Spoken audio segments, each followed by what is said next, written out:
Eno ye program yo ensulo eyencha wano ku 3 ABN TV. Yiga okutandika olunaku ne Katonda. Mulungi andaba era mpuliriza ng'osinzira wonna w'oli. Nkirabanga kya muwendo nnyo okuwangayo akaseera okugobereranga pulogulaamu yaffe ensulo eyencha ku 3 ABN television buli lunaku n'otuwaayo akadde mu biseera byo ebyo ebitono. Nsaba Katonda akwongere omukisa era akuwa amaanyi okukola ekintu ekyo. Era njongera okusaba ne munno omubuulireko atakimanyi. Oyinza n'okumuzuukusa n'omujjukiza kubanga Sitaani tayagala bantu kuwangayo biseera nga bino okujja mu maaso ga Katonda okumuwuliriza. Era kya nsonga nnyo kikulu. Bwe tutandika obulamu, bwe tutandika olunaku olujja ne Katonda nga situnnakola kintu kyonna, kitwongera amaanyi, kituwa obuvumu. Weebale nnyo era nkusaba ogende mu maaso n'okugatanga naffe mu pulogulaamu n'endala zonna ezita ku mukutu guno. Amannya agange nze Grace Kaweesa, nsinzira Kireka mu kanisa ya Kireka Hill SDA Church eyitibwa Conference Church. Neesiimye okuba nawe nga tugabana obubaka buno okuyita mu kigambo kya Katonda. Nja kukusaba nga bulijjo tusabe amaanyi ag'Omwoyo Mutukuvu gatuyambe okutegeera kiki Katonda kyayogera gye tuli. Kakkana w'oli twewombeeke tumwegayire ayaba atuyigiriza. Ayi Mukama Katonda Kitaffe ataggwaawo, ffe baani bokkiriza okutuuka ku nkyene ya leero nga tuli balamu ng'ate gye bali bannaffe abawummudde. Mukama twebaza kisa kyo kye kitukolera bino ate era ng'olina ensonga. Kyetuva tusaba Ayi Mukama Katonda wattu, jangu enkyene ya leero obeere omusomesa omukulu gye tuli. Yogera naffe okuyita mu kigambo kyo, katukuwulire, katugonde, katukole ky'oyogera. Ku nkomerero ya byonna Mukama tuweebwe omukisa okuyita mu oyo Yesu Kristo Omukama waffe. Amiina. Enkyene ya leero tulina ekyokuyiga ekirungi nate nga kirina omutwe ogugamba nti ekibonerezo ky'okufa. Ekibonerezo ky'okufa. Mu kitabo ky'Abaluumi bikuba nange Bayibuli yo essuula eno ey'oku5 agamba bw'ati, bwe kityo bwe kinaabanga ekigambo kyange ekiva mu kamwa kange, tekiridda gye ndi nga kyereere, naye kirikola ekyo kye njagala, era kiraba omukisa mu ekyo kye nakitumira. Amiina. Kyovola nga kya nsonga okuddanga mu kigambo kya Katonda kubanga kirina ekigenda eri obulamu bwaffe. Tekiridde eri Katonda nga bwe kigenze, kirina b'omukisa, kirikola ekyo Katonda kyayagala. Okola kya muwendo okutwala akaseera nga kano ze kayita ka muwendo, okutuula wadde eddakiika ntono zitya mu mitawaana emingi gye tulina n'owuliza ekigambo kya Katonda kuba kirina ekigenderwa mu bulamu bwaffe. Atawaddeyo kadde ku kiyiga bambi alina kyafiirwa. Ebyafaayo bigamba nti mu mawanga mangi ge tulaba olwaleero gakulaakulanye, agatutumuse mu byenfuna, mu bizimbe, mu makolero, amagunjufu agasukkulumye mu bintu bingi, edda kyalinga kya muzizo, kyalinga kya kivve nnyo, kyalinga kya musango okulaba ng'omuntu asoma Bayibuli. Olaba ensi bw'eri ensiwuufu mu kutegeera. Tekyamenyanga mateeka muntu kubba oba kola kikolobe, naye bwe bakusanga ng'osoma Bayibuli yo mu nnyumba yo oba mu kkubo nga ozizza omusango. Olaba Sitaani gy'atutte ensi eno wafaanana.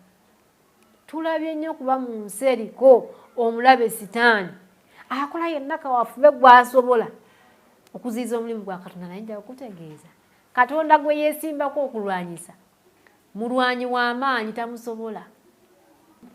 mu mbeera ezimu kyalinga kimenya n'amateeka okuwulira nga bayibuli esomebwa ng'ebuulirwa. Olaba okutegeera kw'omwana w'omuntu. Kito kimenya amateeka muntu kunywa sigala. Nene kimenya amateeka okuwulira omuntu ng'asoma bayibuli, ekigambo kya Katonda ekirimu obulamu. Zensi zetwegomba ez'enkulaakulana.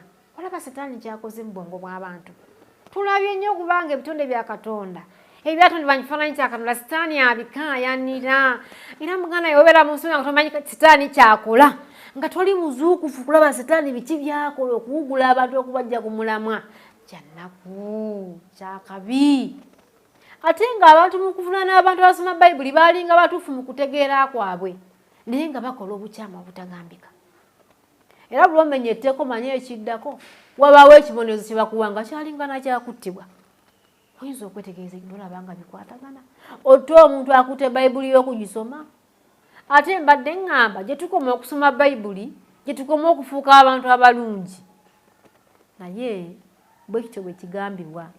Bino byonna byalinga misango era ng'ekibonerezo kyabyo byonna kwalinga kuttibwa. Kyannaku. Newankubadde waaliwo okuyiganyizibwa okukambwe, amazima gaasigala gawangula. Amiina. Setaani agezaako bugeza naye tasobola kuwangula. Kuba olwedde muwangule. Bilwagezaako okuziyiza omulimu gwa Mukama ogenda mu maaso. Nkugambye ababuulizi abakozi b'omulimu gwa Mukama singa bakuwulira ebizibu bayitamu ebyokusoomooza oyinza obutakikkirizaawo. Naye wabeerawo okuwakanya kungi. Naye bwe tusaba Katonda galoka nga akuyisizaawo ate ekya Mukama kiyiseewo. Setaani wadde agezaako olwedde muwangule. Kigambibwa nti omusaayi gw'abajulizi abaafiira amazima ga Katonda gwasigalawo ng'ensigo ennamu etafa.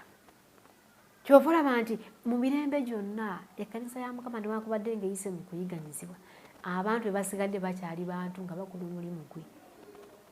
Abakristaayo abaasooka beeyongera okugenda mu maaso wakati mu kuwaanyisibwa amaanyi ag'omubi. Bagendanga mu maaso naye nga mulaba abalwanyisa ng'aleetawo kino ng'aleetawo kiri. Nnyabo wange ampuliriza, Sebandaba, bw'obanga weesimbyewo ku lwa Katonda Setaani n'akwoleseza obwenyi bwe, tebwekanga nnyo. Ebyo ebikutuuseeko leero n'ebinaakutuukako enkya ng'okola omulimu gwa Mukama, Setaani omulyolyoomyoli gwe tugambye nti ali ku nsi kuno akola omulimu n'obusungu, ayagala abiteekewo ogwemu amaanyi naye nsaba oleme kuggwamu maanyi. Bw'otegeera omulabe wo y'ani, ajjira mu foomu ze ez'enjawulo, aleeta ebintu mu ngeri ez'enjawulo z'otasuubira. Naye Mukama waakubanga omukisa okutegeera ekintu ekyo, musabe akuwa amaanyi ogende ogende mu maaso. Waliwo ekintu kye tulina okutegeera naddala mu biseera ebizibu eri abakkiriza, nga kitwetaagisa okukola ennyo n'amaanyi gaffe gonna n'okusigala nga tuli banywevu mu Kristo Yesu newankubadde ng'ebintu bijja bikola ki? Bijja mu ngeri etali ya buntu bulamu gye tuli. Petero alina kyayogera ku nsonga eno. Bikkula mu Bayibuli yo mu Petero ekisooka essuula eno ey'okuna osome okuva ku nnyo lw'e12 otuke ku lw'e13. Petero atuyigiriza kuba naye yabiyitamu. Omanyi bagamba ekijja omanyi nnaga bitono. Petero agamba atya? Agamba abaagalwa temwewuunyanga olw'okwokebwa okuli mu mmwe okujja gye muli olw'okubakema. Pawulo ayogera bino ng'ayogeza bukakafu kubanga yakiyitamu. Temwewuunyanga ng'abalabye eky'ekitalo. Omulabye omusajja ono kitegeeza agabana naffe experience gye yayitamu, akugumya gwe nange. Eriyo ebintu ebijja gye tuli banaye ne bituzinduukiriza. Abana kino kivudde wa Mukama yenga kino kinene nnyo bannange. Temwewuunyanga olw'okwokebwa okuli mu mmwe okujja gye muli olw'okubakema. Genda mu maaso agamba naye kubanga mussa kimu mu kubonaabona kwani mu bibonobono bya Kristo Yesu. Mu Njiri Yesu yayigiriza abayigirizwa be n'abagamba nti oba ensi yankyawa bwe babakyawanga nga muli mu nsi muno kubanga mugoberera erinnya lyange mutegeere nti basooka kukyawa nze. Ensi bwe bakyawanga mutegeere nti yasooka kukyawa nze Yesu Kristo gwe mugoberera. Era ejja batala kubanga temuli baayo. Bino ebibonerezo bye baateekanga ku bantu ba Katonda byabateekebwako bwa bukyaye ensi Setaani gye yakozesa ne buteeka ku bantu ba Katonda awatali nsonga y'amazima. Petero kyavudde atulabula n'agamba nti temwewuunya wabula mutegeere nti mussa kimu mu bibonobono byani bya Kristo. Ye n'ayongerako ng'agamba musanyukenga era ne mu kubikkulibwa kw'ekitiibwa kye mulyoke musanyuke n'okujaguza. Amiina. Ebiseera ebisinga okwokebwa kuno nga kuzze, ebikemo nga bizze, tuwulira bubi naye atuwadde amagezi. Yakobo awandiika naye n'ayongera okukkaatiriza ensonga eno. Mu Yakobo, soma Yakobo essula 1 ove ku nnyolo 2 otuuke ku 4. Yakobo agamba bw'ati, mulowoozenga byonna okuba essanyu baganda bange bwe munaagwanga mu kukemebwa okutali kumu nga mutegeera ng'okugesebwa kw'okukkiriza kwammwe kuleeta okugumiikiriza era omulimu gw'okugumiikiriza gutuukirirenga mulyoke mubeere abaatuukirira abalina byonna abataweebuuka mu kigambo kyonna. Kyolaba muganda bange nja kukutegeeza okuyiga ekigambo kya Katonda kutuyigiriza ebintu bingi. Embeera ezibungezze, ebikemo nga bizze, bw'oba n'ekigambo kya Katonda mu bwongo kyekibeera ansa. Kituufu okusomerwa kubeerawo naye abaddu ba Katonda bano Petero ne Yakobo batulabudde nti embeera embi bw'ebanga ezze eyinza okutuleetera okuyiga okugumiikiriza mu buli kigambo kyonna naye si mu maanyi agaffe ng'abantu.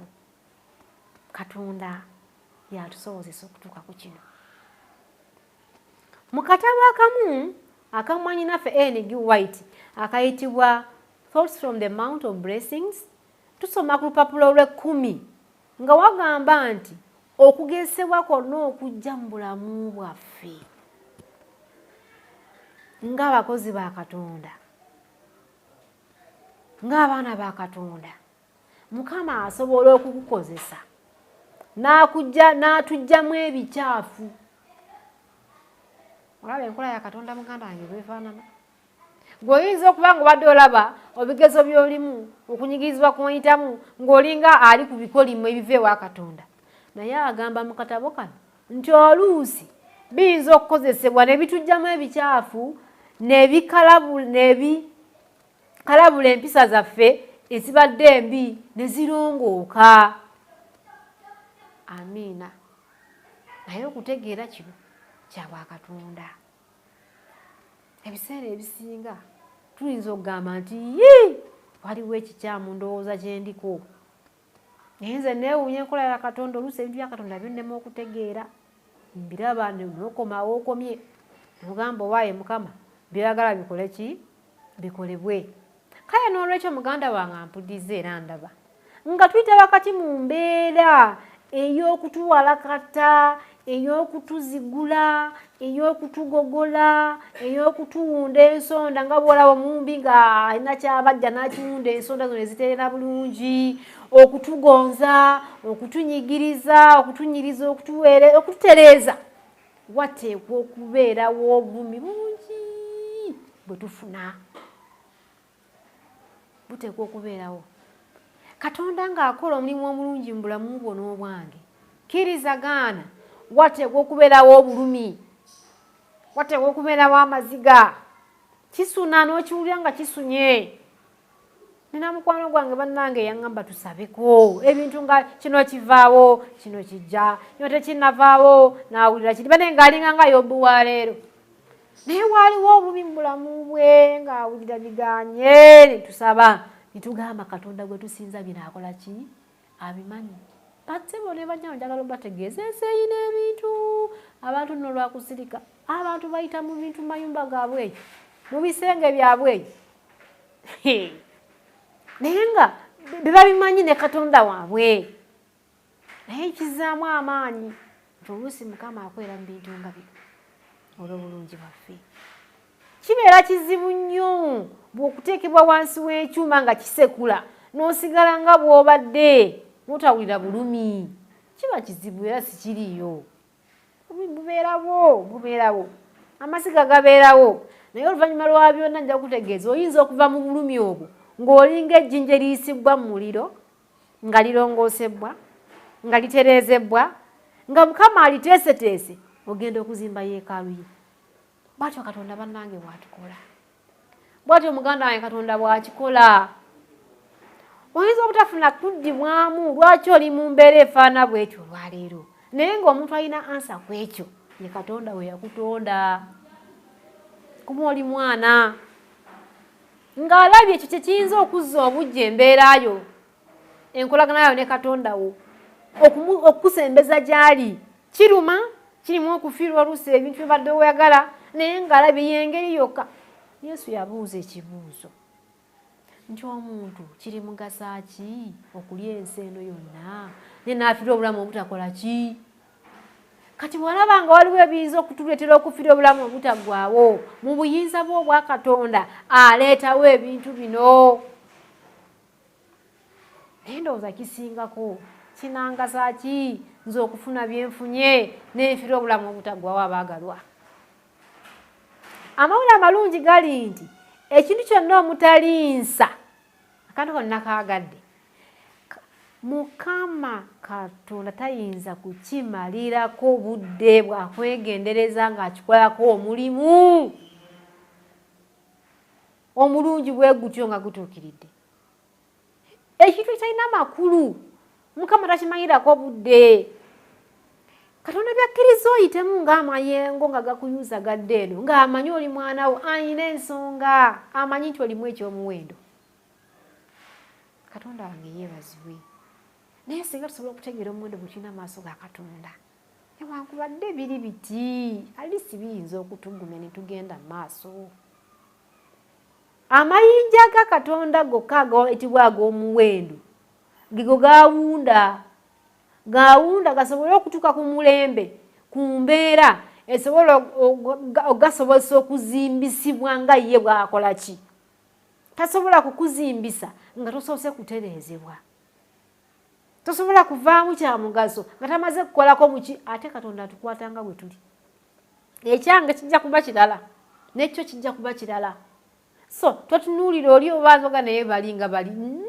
Katonda kitaffe gwe tusinza ffenna ng'abaana yamanyi bw'aba musawo yamanyi doozi ey'eddagala gwe gye weetaaga oyinza okuba nga olina eddalu lingi nga weetaaga kadoozi akawerako oyinza okuba nga gwolina obulumi bungi nga weetaaga kadoozi kali akatali ka bulijjo ng'ak'abaana abaki abalala kyavudde agamba nti amayinja ga Mukama gokka ag'omuwendo omungi ge gawundibwa okutuuka nga n'enzimba ey'olubiri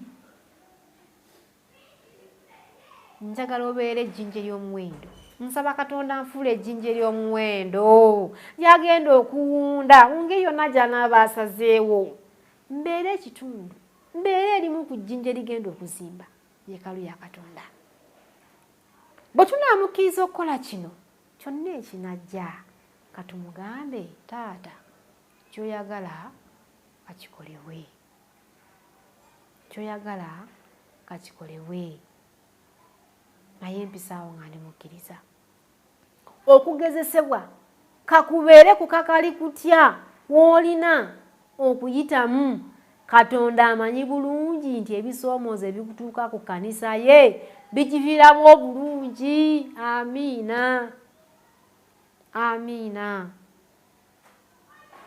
nze mu ngeri endala nalowoozesa ti bannabe bana okusoomooza mukisa ofuna ebisoomoozo bagulinga omukisa naye bambi oluusi tetukikkirizawo mangu kubanga bijja nga byanjawulo naye agambye kakube ku kakali kutya kakube kwa bulimi butya Katonda oyo ng'akukkiriza okubeerawo oluusi kutuviiramu ebiki ebirungi kino nno kya mwoyo nsaba tugumiikirize tuyige okugumiikiriza embeera ey'okusoomoozebwa Katonda asobola okugulumizibwa ne mu biseera bye tubeeramu nga tuli wakati mu kusoomoozebwa okukaawa mu bulamu kyensaba Katonda akole abakristaayo abamu tusula obukristaayo bwaffe tusula obwesigwa bwaffe mugalange tobusuula mwannyinaze tobusuula ng'embeera ekaaye amaaso gajje ku mbeera eyo gateeke Katonda nga weesigama ku bisuubizo bino nti embeera erabika nga mbi naye teyinza okuvaamu ebiki ebirungi mu maaso